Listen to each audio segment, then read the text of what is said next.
So we all know the horrible stat that around 92% of startups fail. But one thing you might not know is that the companies that pivot have 3 times higher user growth than those that don't. That's why in this episode, we're going to talk about how to pivot your tech business and how to do it successfully without feeling like a failure.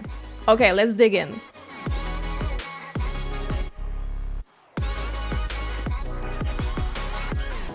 All right, let's talk about the dreaded P word, Simon, today. And I mean pivot. Okay, All I right. thought you were going to say something else. Yeah, you were worried for a second. Okay, so basically, let's talk about what's going on when people, actually not people, but companies, businesses, startups, they don't really want to pivot because the pivot seems like failure. It seems like they just didn't deliver and it's the end of the world, right? But we all know the stats that 90% of startups fail, right? But actually companies that do pivot have 3 times higher user growth than those that don't, because they're constantly kind of readjusting and changing things, right? Mm-hmm. And 70% of successful startups change their original business model at least once. That's nice. That makes sense. That's That makes kind of sense. interesting I reflection. actually didn't know that stat, but it's actually pretty good. It's like that all-important thing of taking what's in your head, putting it out into the market and seeing where the holes are. Yeah. So we've got the average successful startup pivots 2 to 3 times before finding market fit. That makes sense. That totally makes sense. And obviously, like I said, a majority of companies, the business owners, they feel like it's a failure, but actually pivoting, it's not a failure, it's a strategic move. Yeah, because it's kind of, it depends on how you define that word pivot. It could be huge change in market, or maybe it's just a slight little tweak in a direction. Correct. So in today's episode, we're gonna talk about how to know when it's time to pivot. So we're gonna show you 8 clear signs that you need to pivot. My favorite one is number 7, so stick up for that one. Why we resist pivoting, which is why people don't want to do it. Real life success stories of pivoting, which is my favorite bit. And 12 things that can happen if you don't pivot and you just stay where you are. On this one, actually, 2 weeks ago, I was chatting to one business founder, and he had this cool idea. I think it was around tennis coaching or something like that. But anyway, he told me that he's been doing this for last 5, 7 or 8 years. And it's not really working, but he doesn't want to change. So for me, it's interesting strategy. I mean, if something doesn't work for 7 years, it's definitely a sign that, things are not going this way. It's good that he's still going after 7 years. I'm surprised. What is that stat about? 9 out of 10 startups will go bust in the first 3 to 5 years. Yeah, that's right. Yeah, so if he's going 7. Well, he didn't even, properly launch, so that doesn't count as a failure. Anymore, oh, okay. Right? So, okay. But, I think it's because people are very, mission driven as well. So they kind of believe in something and they really want to do it. And even if it's not working, they keep going. So that's why today we're going to cover 8 clear signs that you should start pivoting. And lastly, we're going to cover how to pivot successfully. Right. And like you mentioned a second ago, Simon, many people think that pivoting is 180 degrees change, like completely rebuild your platform, change your proposition completely. But actually pivot can be just 5 degrees at the time. So you're constantly readjusting a little bit here and there. And as you approaching the ideal product. Yeah, great. So let's kick off with the 7 clear signs it's time to pivot. Yeah. Number 1, users say they love the idea, but they don't use the product. So you get praise, shares, nice words, but no real usage. So pivot to better execution or find the real pain point. I think that happens very often, that people say, especially if you're asking wrong people, your friends and family, they will tell you, oh, that's amazing. But actually, are you going to pay me for this product? That should be the real question. It could be nice. I mean, there's lots of nice, beautiful looking products, but they aren't necessarily solving a problem that people are willing to hand over some cash for. Yeah, well, so if you have people coming to your platform telling you that it's great, but actually don't use regularly platform or don't pay you, that's a clear sign, number one, that something needs to be changed. Yeah, 100%. They've either found another solution, it's not solving their biggest problem, or you need to change. Okay, 2, even when adding new features, your retention sucks. So churn is sky high, even with constant updates. So pivoting from building more to building differently. I mean, everybody likes adding features and functionality because it feels like you're doing work. I get that. I get distracted very easily. I'm like, oh, that would be nice too. I saw this in like this other application. It would be nice to our platform. Oh, it's just all so easy to. And also, it's really exciting. As soon as you start building, you've got a development team in place. The ideas can kind of flow to you. So it can be really easy to add. And obviously, your tech team are going to want to please. So we'll be going, yeah, we can build. But it's really understanding why you're building and who that's helping. Is it you or your people you're trying to serve? That's right. Great. So number 3, you're solving a problem people don't need solved. Ooh, ouch. Lots of effort, no urgency from your ICP. So pivot to an adjacent but painful problem they do care about. Yeah, but I think it's easily done, right? Because sometimes we think like we have a problem, that means other people have the same problem. So And quite often the case that it is sometimes the case. Yeah. I mean, there's plenty of product that's well created because the founder had the same problem, right? But it's not always the case. And sometimes our problem is not big enough to scale it for a huge market, right? So we just need to make sure that is a problem. Yeah, well, Airbnb started out like that, right? They come up with an idea, they found a solution, but it's then the tons and tons of work after to pivot to make it into sort of something that will be adopted en masse. Yeah. That also links nicely to not enough big market for something, right? It could be a nice idea, but the market is not big enough in order to make money. Yeah, 100%. Okay, 4, your market needs have changed. So you've started, say, pre-AI, now it's 2025. Competitors have already built something better. Pivot to a use case that leverages today. Well, that reminds me of one of the founders that we worked with. And I remember they were creating a platform in COVID times where people were really sort of upset if there was a lot of people on the underground or on the tube, buses and so on. And so her idea of the startup was to create something to track and monitor those things, which I think at the time of COVID was really, really good. But obviously after time of COVID, it was maybe not as crucial, right? So that's a good example of when sometimes you sort of like the time has changed. Yeah, and also what was interesting with that particular case was Google iterated themselves with Google Maps and actually added it in those data sets. And if it's busy on the train. Yeah, exactly. That's a tough competitor to go up at. Oh, yeah. Yeah, so she pivoted completely and actually managed to raise funds off of pivoting in a new fresh direction off of that, right? That's right. Okay, cool. 5, every customer feeds in their own requirement. So every customer you speak to feeds in their own initial, like, unique requirement. Okay, yeah. If you're selling something and so every customer asks for something different. Yeah, that can be challenging. So every deal requires a new demo, deck, or discount. So it's like you're creating something unique for every one you speak to. Yeah, that's probably not good. Yeah.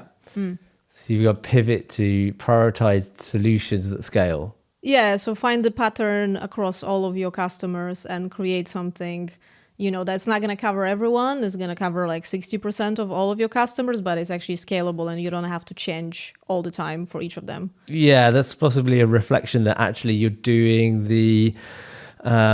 your strategy process around actually user research and implementation is kind of a little bit off because you're doing it on a one-by-one case rather than looking at a group of customers and figuring it out from there. Number 6, growth is stuck despite optimizing and fixing bugs. So you've optimized onboarding, fixed bugs, but your growth is stuck where it is or going in reverse. I mean, if you fix your onboarding, so you have more people getting through the registration and so on, and they still don't stick around, and they still, nothing is going on, you don't have growth. If people basically drop off from your platform, that is a really clear sign that something is not right in product market fit or usability of that. So you definitely need to dig deeper in that. Yeah, 100%. One of those two things. And our last clear sign, 7, people are confused with what your product does. It's never great. So if people are still looking confused after looking at your website or app, it's not great. And clearly what you're offering isn't clear. Yeah, there's a good test, right? You can show somebody your landing page and ask them, what do they think the platform does? What do you think they offer? Yeah, and ask them to describe in their words. Great test of your marketing and communications. And actually, there's such a gold mine of insights that not only can feed into your product and strategy with the experience of your tech, but you can use in your marketing. We've seen when we've worked with clients before, founders, and we get those kind of actual insights, start improving the product, then they start bringing that over into their marketing. It can take their marketing to like another level because people will come on and then it's sort of speaking to them in their own language because you kind of like reverse that back on them through the marketing. Yeah, that's a very good point.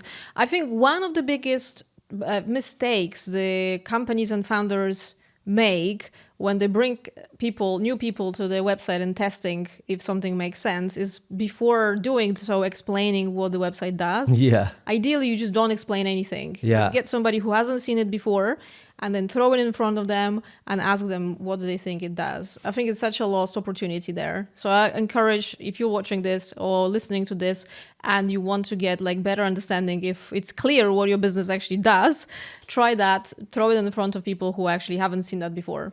Yeah, it's like a different kind of like headset, mindset, or a hat. Like you might wear different hats across the business, whether it's like your finance, another hat for sales. Yeah, you need another one for your user testing. So you don't mix up that marketing or conversations with investors like you're trying to sell the idea and concept to your customers. You want to be thinking, no, do you understand what this is without me explaining it? Yeah, that's right.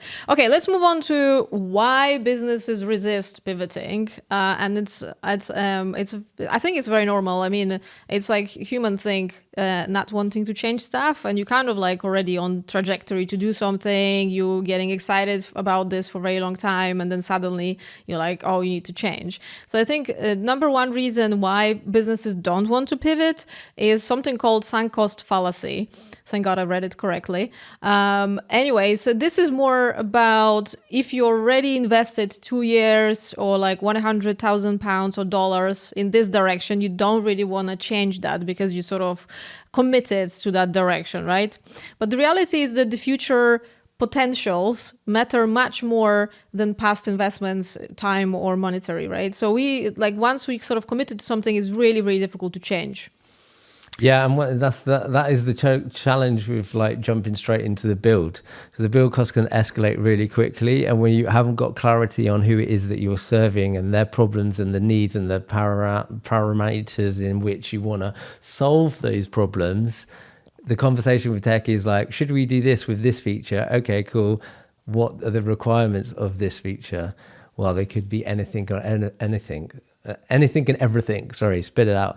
It can just grow really quickly. Yeah, and we have this amazing founder that we're currently working with in America, and I loved her approach because she knows something is not working in her product. She's not sure what it is, but she said to us, let's discover what's not working, and I'm not married to my solution. Yeah. Right? She will change it as she needs to. Well, that's the best approach. And that's why I really love working with mission-driven tech founders, because they're in love with the problem they're trying to solve, not the solution that they've created. A lot of other founders might just be in the field because they just love the idea of being a startup tech founder. It's so cool. Founder mode. Yeah, whereas I think there's a bit of humility comes with someone that's riding on a mission, and then it becomes like, how do we solve this problem to the best of our abilities? Yeah, I mean, reasons to create startup could be many. A lot of people can be, excited about the idea of being independent and having lots of money. That's also is fine. Of course, yeah. I mean, I don't mind that idea at all. Having lots of money. Yeah. Really? Yeah, that's right. But what is it about that excites you? Well, I guess freedom for majority of people is freedom. Yeah. In general. Okay, let's move on to the next one. Why businesses resist pivoting. So ego and identity. And I think that's a really difficult one. And I totally resonate with this one because the product becomes your, like almost your personality, or it becomes very, very a personal thing. You live and breathe that product, and, changing it is very, very personal. You feel like you're a personal failure, right? But successful founders really optimize for the outcome and not the ego, so majority of fantastic founders that we have worked with, they all are very humble and they failed many times. And after many failures, they're actually now seeing success because they learned from their mistakes, right? So yeah, they're the best. They came to us, so it makes total sense. Yeah. But I think in this area, it's that thing of that really sticky, complicated bit of like psychology. Yeah. Psychology is always like, failing us. Yeah, it just makes it really difficult. That is one of the toughest bits. So that kind of overcoming your ego and thinking, oh, maybe I haven't got it right. It's emotional decisions, right? Maybe. Yeah, it's the same as, we said on a previous episode about being inside the organization and you don't want to look at the negative stuff. It can be a bit of a downer on the team. Yeah. This is like that. It's like you don't really want to go, oh, maybe I've got it wrong. No, everyone else is wrong. The users are wrong. Yes, yeah. Okay, cool. Next one for reasons why businesses resist pivoting is investor pressure, and we've seen it so many times. I mean, one founder I've worked with, I think 2 years ago, he had a fantastic idea for a platform for creatives to bring brands and creatives together to one platform to find each other. That makes sense. And he had over 3,000 or 4,000 people on waiting lists. Some good brands said they want to use his platform. Now we are doing great. I was doing some advisory for him and sort of validation of his platform. And what happened was the 3 investors that he had, they came to him and he said, if you don't introduce AI somehow to this platform, we will pull our funding. I feel like that conversation is happening in every investor meeting right now. Probably. Yeah. I mean, everything has to have AI now. And it's fine to have it when it makes sense. But this poor guy, he actually started thinking, well, how can I add that in? And he was trying different things. He got really distracted. He started looking at different options, different companies that can help him doing that.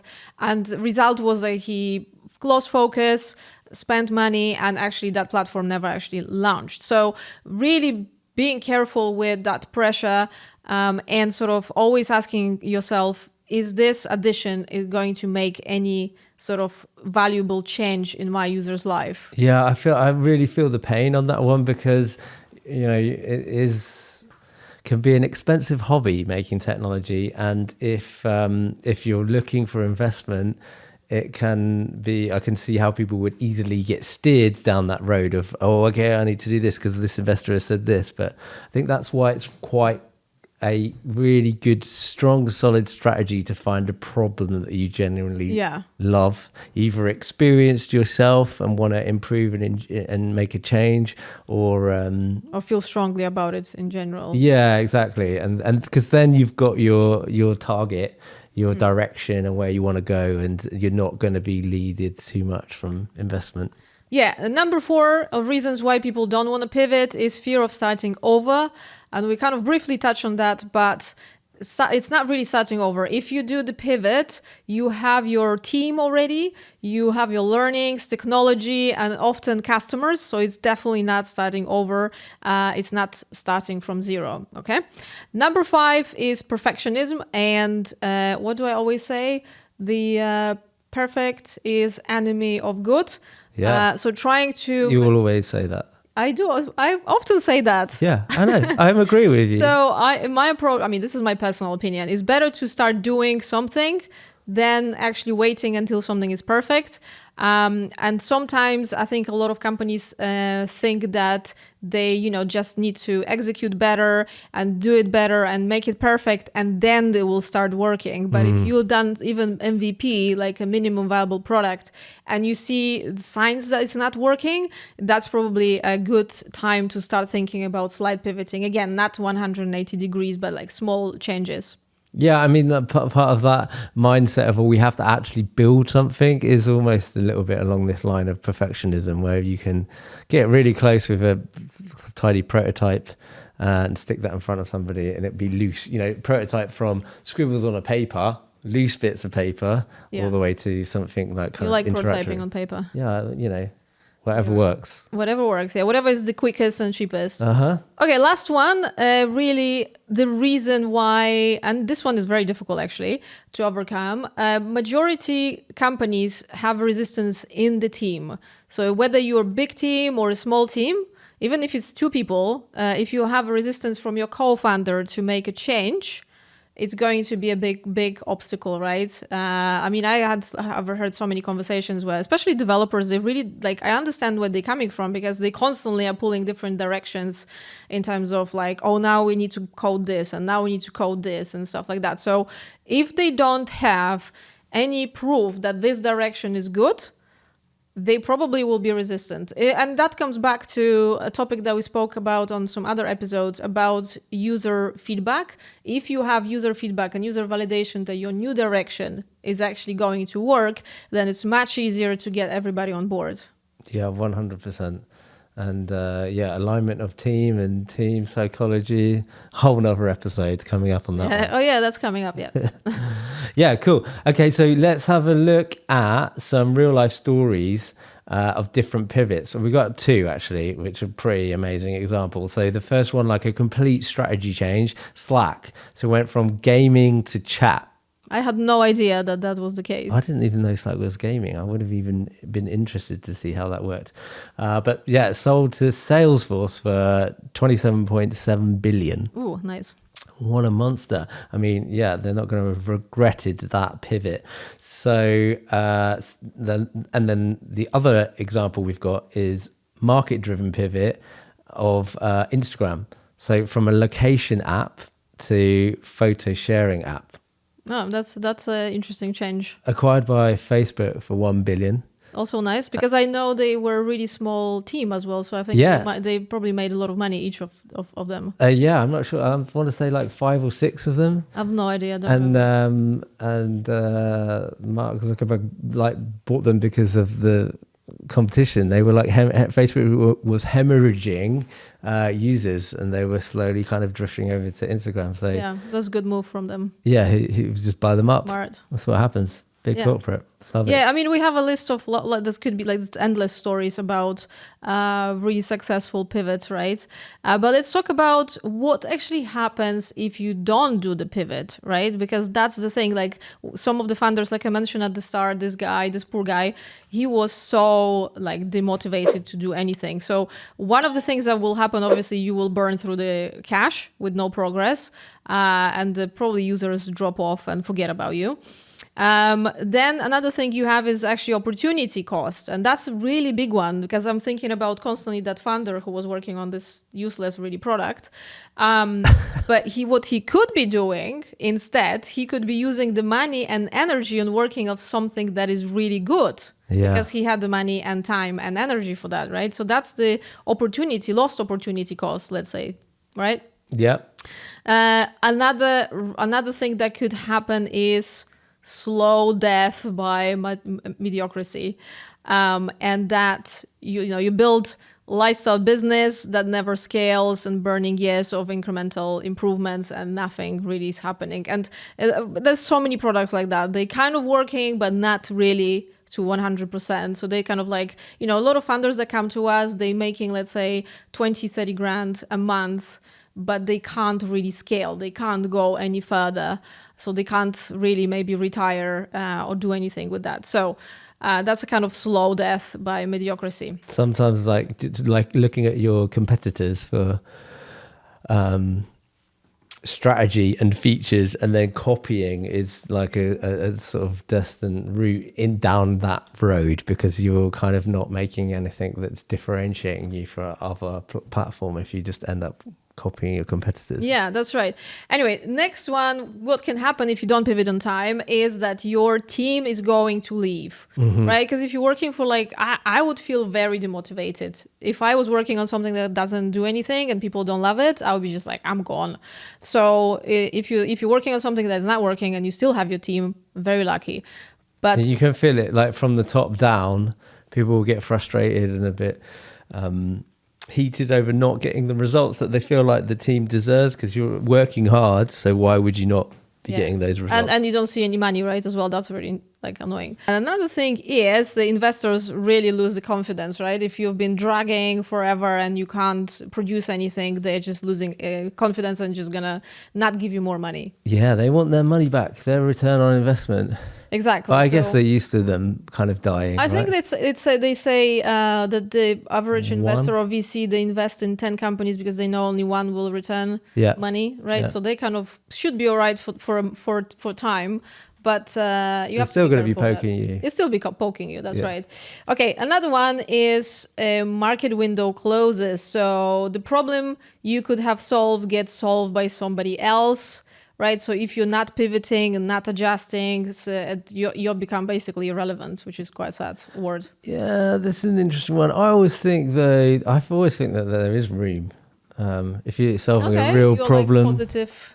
I think, to that. Yeah, there's loads of ways of solving a problem. When you understand a real problem, I think there's ways around it. I mean, so controversially, okay. With that one. So, but you should still thinking about pivoting and improving it, right? So you. Oh yeah, of course. Yeah. I mean, it's sort of like part of the territory of a startup, really, isn't it? Yeah, constantly changing. The Be pivot. okay with the change. Yeah, you're moving, you're tweaking. It's like if you're flying a plane.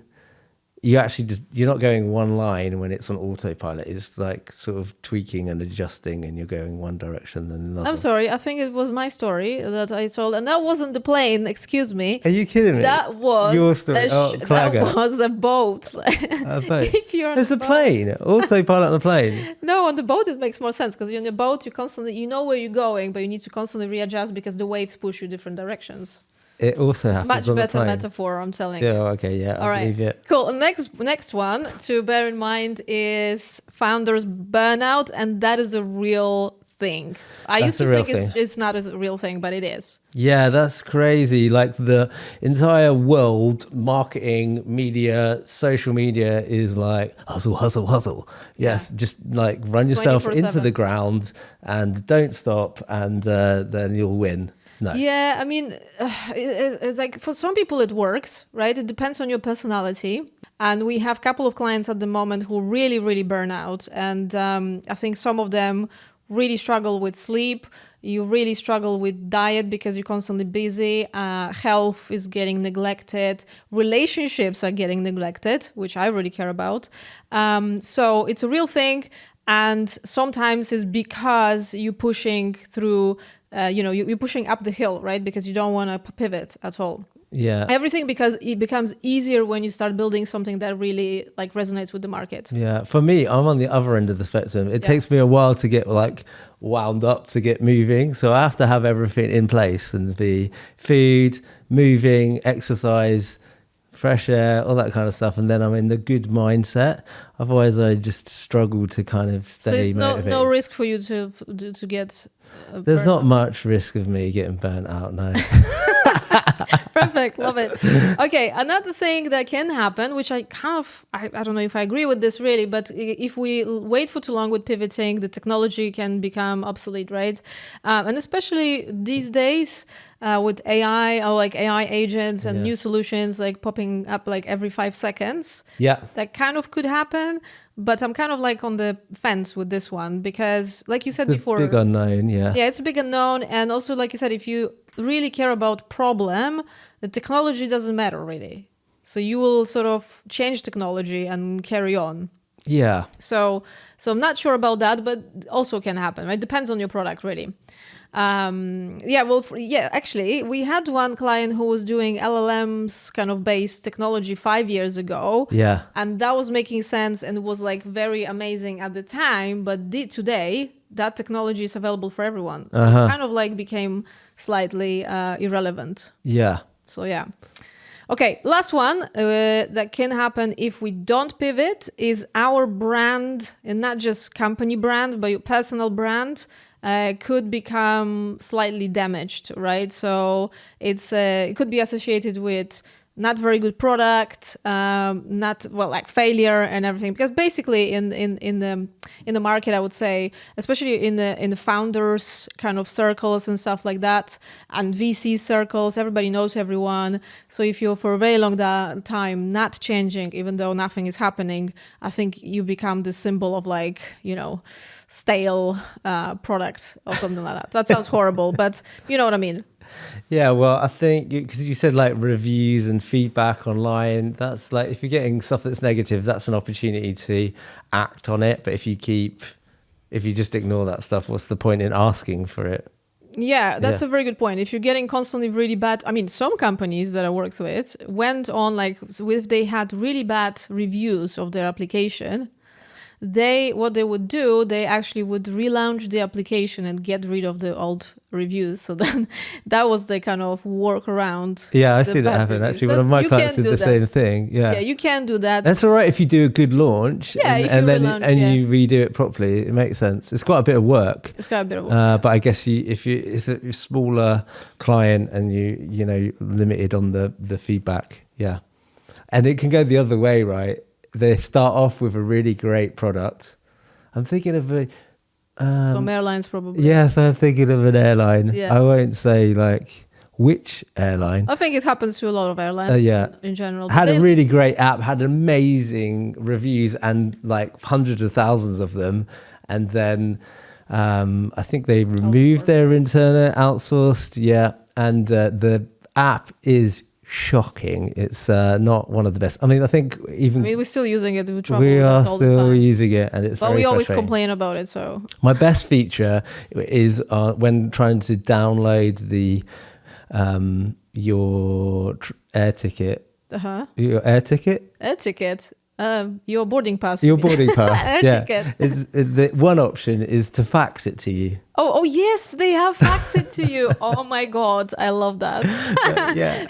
From my app, I will fax my boarding ticket. Well, do you have your fax machine at home still? Yeah, I've always had one of them. You always have one. Okay. Yeah, brilliant. Okay, cool. How to pivot successfully? That's a very important question. Yeah. Okay. How we do it? We analyze your current situation. So what is going on now? So we look at your metrics objectively, seeing what's happening with your growth. Have you engagement, retention, where is that all happening? So base it on data. Base it on data, yeah. Don't make a emotional decision. Yes, and that specifically we're looking at the quantitative data to figure out what's actually happening. Yeah. Is it growing? Yeah. And then we interview your best customers to understand what they actually value. Yeah, we covered that in other interview other conversation, how to get best user feedback methods, right? Yeah, we'll put a link in the show notes for that one. So then with the interviewing, we're doing the qualitative side, the stuff that's slightly less tangible. And then we're mapping where your product fits in the customer with their workflows and their priorities. Mm-hmm. Yeah, that's right. And then we'll identify which parts of the product service get the least engagement, and then we'll figure out where those actual issues are in your current state. Yeah. So basically, you're looking at me slightly confused. No. I'm just thinking. I was thinking about the word that basically just run audit about what's going on currently. Yeah, audit. That's a great word. Actually, lots of clients. Most founders, most businesses know somehow, deep inside, that something is not right. Yeah, and they can't quite articulate or put their finger on it. But they're getting sort of mixed feedback. Yeah, they often come to us, right, for actually finding what's wrong. Yeah. And we run audits to check which area of the platform are actually not malfunctioning, basically. Malfunctioning. That's a great word.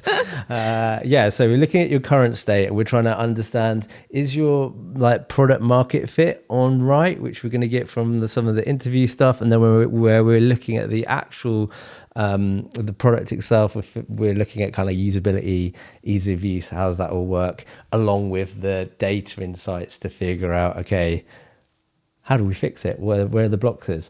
So second part of this, like how to pivot successfully, always test before you pivot. So we just run small experiments in the new direction before committing to anything fully.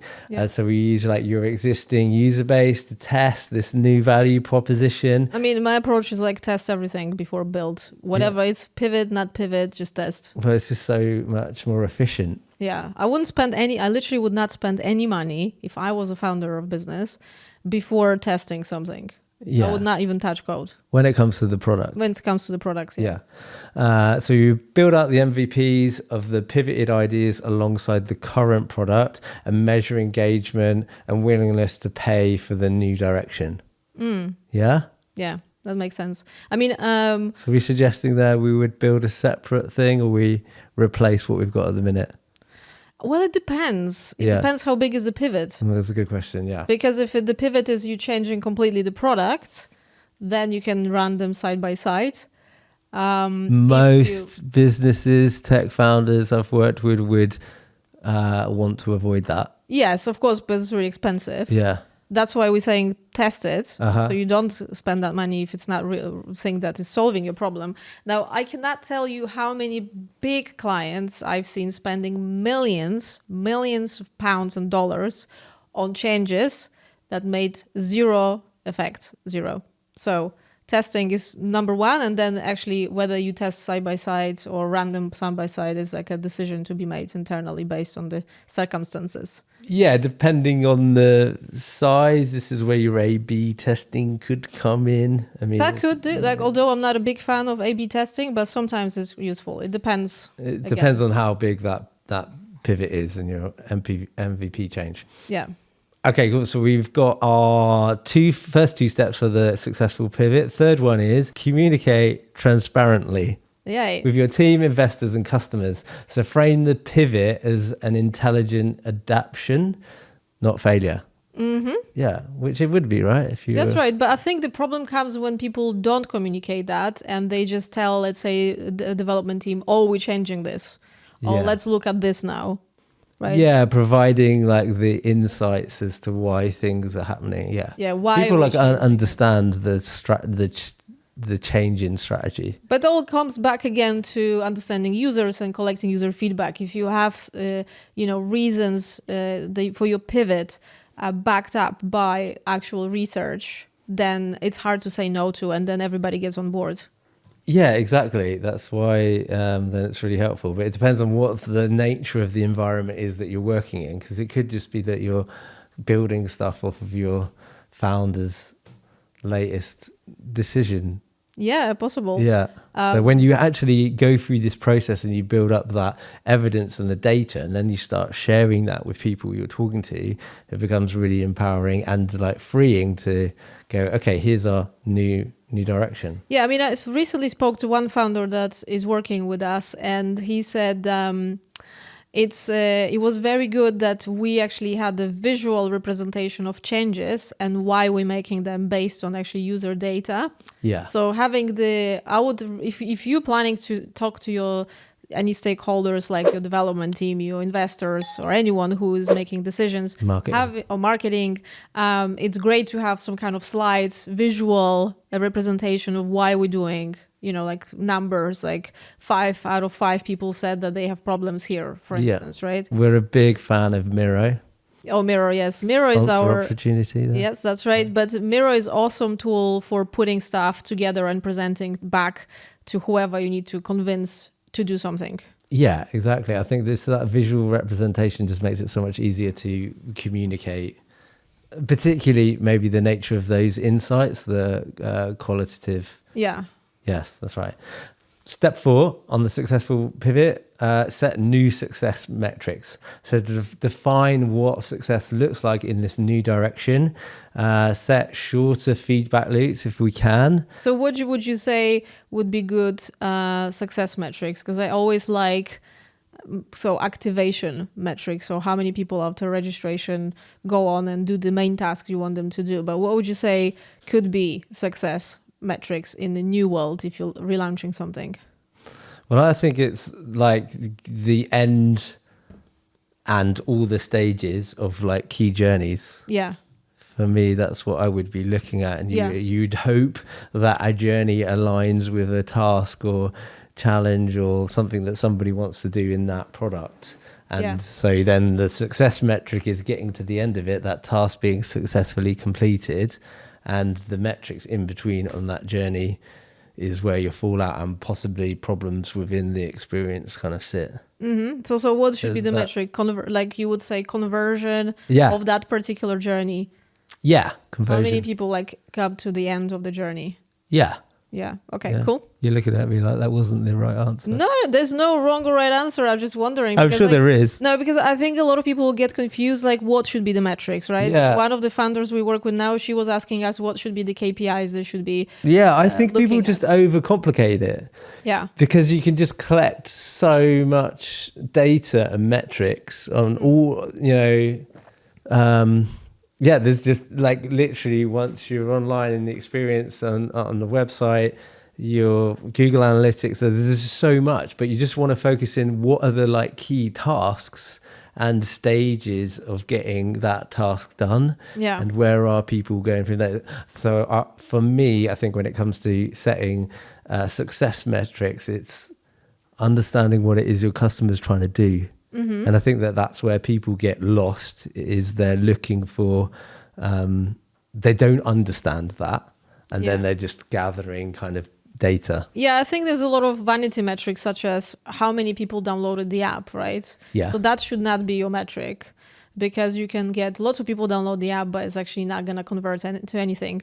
I think what we normally look into is how many people sign up, so conversion or not sign up, how many people activate, like the main task that you want to do, and then obviously conversion to paid, if that applies to your platform, and then retention, right? So those are like... It should apply to your platform.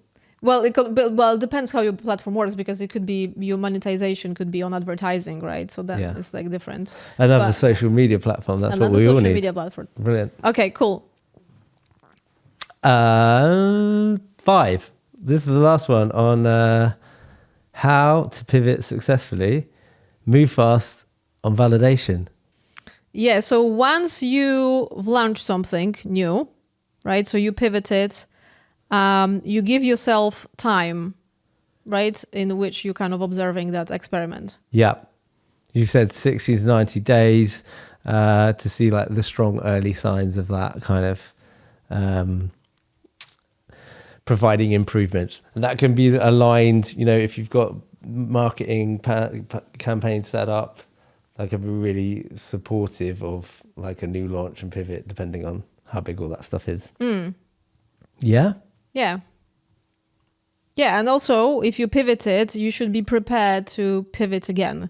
Because I think people think that if you're building a product, you do something once and that's done. No. But you're steering your boat, right? You're steering a boat constantly. But it's constant work, like iterations and changes and so on. So ideally, we would get comfortable and used to changes constantly when we're working on digital products.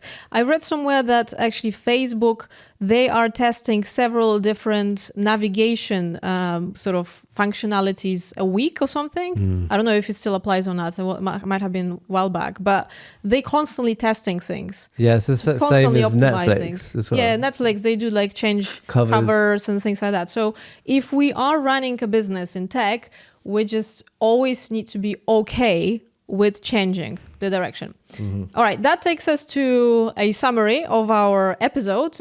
So the biggest takeaway, I would say, from all of this talking about pivoting is that pivoting is not a failure, and it's a strategic move and majority of successful companies, like 70% of successful startups, change their business model at least once, right? You're sort of saying it should really be part of your DNA Yeah. if you're a founder or running tech business. Yep.